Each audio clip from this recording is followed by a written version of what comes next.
Welcome to Pseudoscience 101, the only channel where someone with lead FI and the 479 tri-type, or a wannabe menace to society, mocks their personality system because they do not know how to properly communicate their hyperfixation. To start things off, I made a mistake while drawing functions in my first cognitive functions video. In actual objective personality shit, internal functions are on the left and external functions are on the right.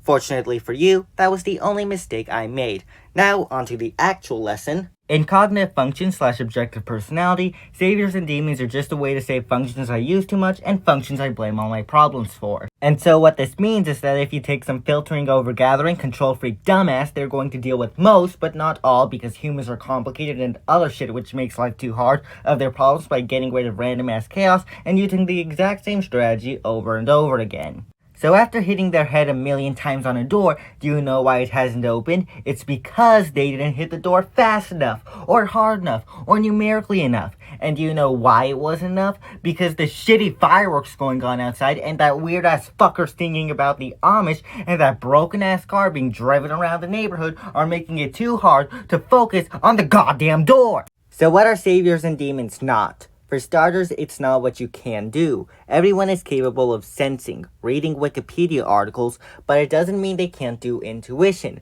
making shit up. So what's the difference between savior sensing and savior intuition? Basically, savior sensing trusts the Wikipedia article first, and if Wikipedia is wrong, they'll make shit up. Savior intuition does the opposite, initially trusting guesses over facts. It's also not what you think you are. When I first went on 16personalities.com, that horrible website, I got INFP, identified with the term, and started to fuck a mirror over it, and yes, I was the top. In their system, INFP means shy little bitch girlies who have so many cool dreams but won't do them because they don't want to bother anyone else because they're really nice and Sorry about that. I was choking on the giant overload of shit I was trying to barf out, including the fact that I used to define INFP, a self above tribe type, as what I now know is a major part of tribe above self. But the point is, I identified with the term because I wanted to see myself as someone who suffers because they aren't authentically themselves enough, and not someone who suffers because they're too authentically themselves. Remember when I said people blame their problems on using their demons? Luckily, I got based and objective personality pills, causing me to stop fucking mirrors, take a good look at them, brought some friends to check it out, yes homo, and oh shit, I have 3 STDs, and all of them look like the actual fucking definition of savior FI. So while the terms I use to describe myself are roughly the same, the definitions have changed dramatically. It's also not what you're good at. Take some moron with savior feeling. It's often a stereotype that thinkers go to math because people lack creativity and basic knowledge on the coins, but I'm going to use it anyways because I'm a lazy fuck who would rather write a shitty self-deprecating joke than provide examples which actually work. So here's the thing, people could be good at math because they like it, and they can like it for reasons other than, ha! Gotcha bitches! You know how I didn't give a working example of a thinking-feeling difference because I don't like work? That was actually a working example, and I only realized it 2 days after writing that part of my script. So I did what savior thinking prioritizes, making things work, when the only thing I was after was what savior feeling prioritizes, avoiding gross things and doing cool things. Remember how I said I only made one mistake in my previous cognitive functions video, and that was how I drew the functions? That was a lie, and you're an idiot for believing it. I used the terms judging and perceiving rather than the objective personality terms of deciding and observing. This was actually intentional, and I only used those terms to make a single shitty joke. I don't fucking regret it. So let's use the actual terms and have some dumbass ISFP jumper with C and T as their demon functions. Since T is at the bottom, they are a single decider, which means they'll be more volatile and imbalanced when handling people issues rather than thing issues.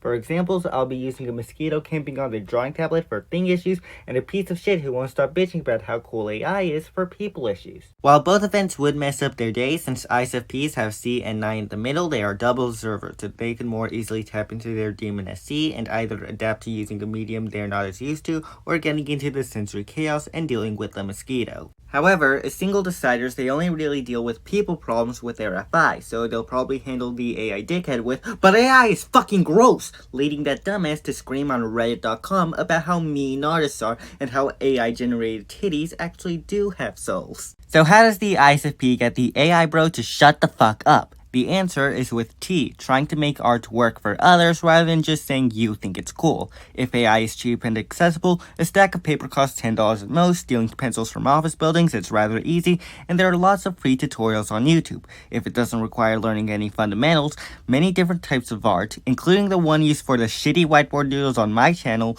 don't require any knowledge on proportions, shape, or color wheels. Now, where was I? That's right, I'm addicted to crack cocaine, and so are you and everyone you love. This is because savior functions, especially lead functions, feel safer than demon functions, so you use them more. As an example, someone with lead gathering would feel as though they need to test out every strategy because they think narrowing down and having to do the one thing which they know all about makes everything worse. By constantly relying on the safest methods, you are only making your demons more alien and thus less safe. Hearing this will probably cause the savior gathering dumbass from before to go, "Good thing I only used new random methods, therefore nothing will remain alien and all is safe." Alright, shithead, did you try ruling out a method because it goes against a pre-established plan in which you know all the fucking steps? Have you tried doing the same thing over and over again? Oh, you have? That's because everyone fucking knows how to do things. I'm glad you had a good time organizing a bucket of screws,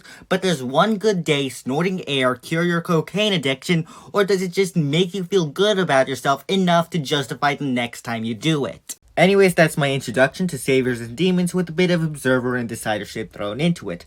Sorry if the AI bit dragged on too much. Whenever I get angry at something, the cops force me to put it in my script. I don't know why.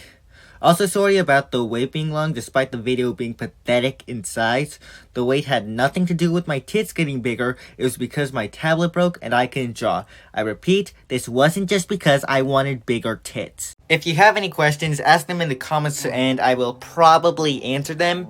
Unless you're that one guy, in which case you should go fuck yourself. I had lots of fun writing this script, but not animating it. Wait. God damn it. Jax, your fucking car, you useless piece of shit!